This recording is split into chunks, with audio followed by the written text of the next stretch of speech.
Okay, everybody, this is just a tiny short video, just kind of explaining the potable water supply and the tank inside. This is kind of more if you're in transit or you're more remote, you don't have a city water supply or a connection. You're going to fill with a clean hose.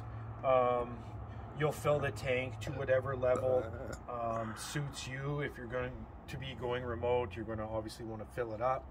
If you're traveling a long distance and you are going to get to a place where there's a water connection, maybe you want to put a quarter or a third in the tank just to get you from one location to the next.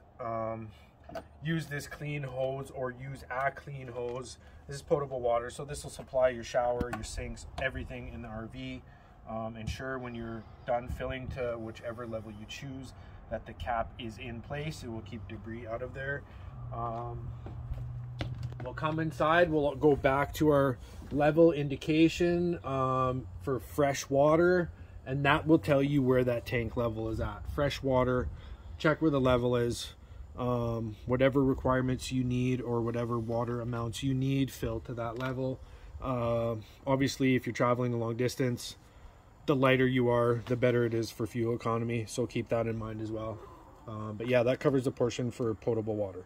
And when you use potable water,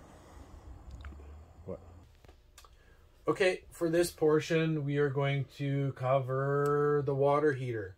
You have two choices. You have liquid propane, which is the most efficient, and you have a 110 volt heating element, which is a little less efficient, but either way will work.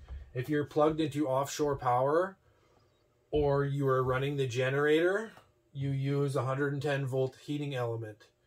Outside of that, you're going to use the propane, which requires only 12 volts. And you're going to monitor your battery level, run your generator as necessary, or whatever power requirements you need. This will run for an extended period of time on 12 volts, the propane. And of course, you're going to use your water pump in conjunction with the hot water. We'll turn the propane on.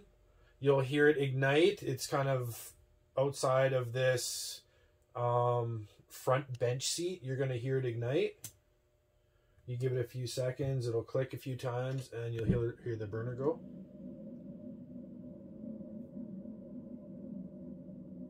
There, you can hear it.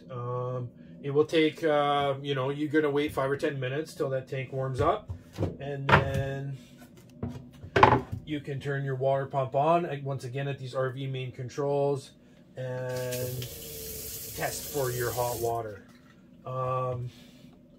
Turn off when not in use, and you cannot use propane water heater when you are in transit. It will cause a flashback, and then you could potentially end up with no water heater because it might kill everything. So do not use this in transit. You can use a 110 volt heating element in transit, but you will have to run the generator if you need be. Outside of that, we are plugged into offshore power right now, so we can start the 110 volt heating element.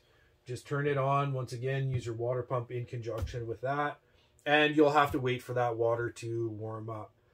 That can run all day, every day on that 110 volt element if you're plugged into offshore power or the generator. And with the propane, you just want to monitor the propane levels as you use it throughout your vacation, and use with the water pump. And that's it for